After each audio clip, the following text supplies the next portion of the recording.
সন্ত্রাসীদের যেখানেই পাওয়া যাবে সেখানেই গণধোলাই দেওয়া হবে। এদেরকে আর ছাড় দেওয়ার কোনো সুযোগ নেই। এরা ইতিমধ্যে এই বাংলাদেশকে বেকায়দায় ফেলার যে দুঃসাহস দেখিয়েছে, আজকের পর থেকে এই জাতীয় পার্টিকে আমরা ক্ষমা করতে পারি না।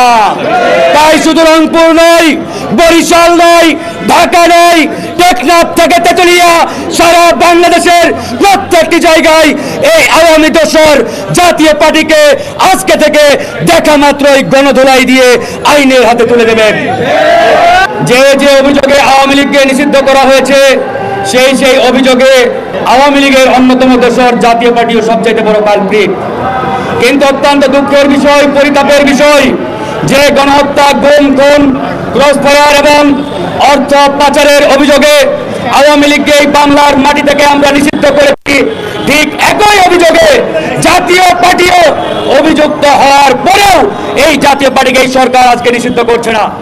আমরা যতটুকু খোঁজ নিয়েছি, এই সরকারের 3 জন উপদেষ্টা, অ্যাডভাইজার আদিলুর রহমান, রেজওয়ানা হাসান এবং মাহফুজ আলম, এই 3 জন পরিকল্পিতভাবে জাতীয় পার্টিকে বাংলাদেশে জিয়ে রেখেছে। এই জাতীয় পার্টির মাধ্যমে তারা আওয়ামী লীগকে এই বাংলাদেশে আবারও পুনঃ প্রতিষ্ঠা করতে চায়। আমরা স্পষ্ট করে বলেছি, বন্ধুগণ, আইনের প্রতি এতদিন শ্রদ্ধা রেখেছিলাম, আস্থা রেখেছিলাম, আর আস্থা রাখতে পারছি না। এখন থেকে আমাদের পরিষ্কার ঘোষণা, এই আওয়ামী দোসর জাতীয় পার্টির সন্ত্রাসীদের যেখানেই পাওয়া যাবে সেখানেই গণধোলাই দেওয়া হবে। এদেরকে আর ছাড় দেওয়ার কোনো সুযোগ নেই। সরকার একদিকে আওয়ামী লীগের বিচার করার জন্য লাইভ টেলিকাস্টের মাধ্যমে বিচার শুরু করে দিয়েছে। দুঃখজনক হলো সত্য, অন্যদিকে জাতীয় পার্টির মতো আওয়ামী লীগের দোসরদেরকে বিচারের বাইরে রাখা হয়েছে।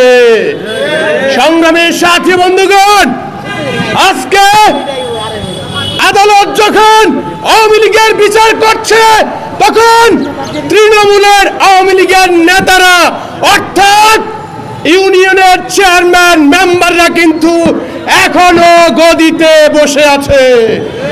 সংগ্রামী সাথী বন্ধুগণ, প্রিয় দেশবাসী, আমার বক্তব্যের আগে অনেকে বলে গিয়েছেন গতকালকে নাকি জাতীয় পার্টি গণ অধিকার পরিষদের নেতাকর্মীদের উপর হামলা করেছে। আমি বলতে চাই, গতকাল জাতীয় পার্টি হামলা করে নাই। গতকাল শেখ হাসিনার দোসররা অর্থাৎ 5ই আগস্টে যারা পরাজিত হয়েছে, সেই পরাজিত শক্তি গতকাল বিজয়ী শক্তির উপর হামলা করেছে। এই হামলার যদি জবাব দেওয়া না হয়, এই হামলা যদি রুখে দেওয়া না হয়, তাহলে আগামীতে এই জাতীয় পার্টির ব্যানারে আওয়ামী লীগ সারা দেশে গণ অধিকার পরিষদ বলেন, বিএনপি বলেন, জামাত বলেন, এনসিপি বলেন, সবার উপর হামলা করবে। আমরা আইনের প্রতি শ্রদ্ধাশীল আছি, শ্রদ্ধাশীল থাকতে চাই। আইন যদি জাতীয় পার্টির বিচার না করে, আইন যদি জাতীয় পার্টিকে নিষিদ্ধ না করে, আইন যদি জিয়াম কাদেরের মতো কুলাঙ্গারকে গ্রেপ্তার না করে, গণ অধিকার পরিষদ এভাবে চুপ করে বসে থাকবে না।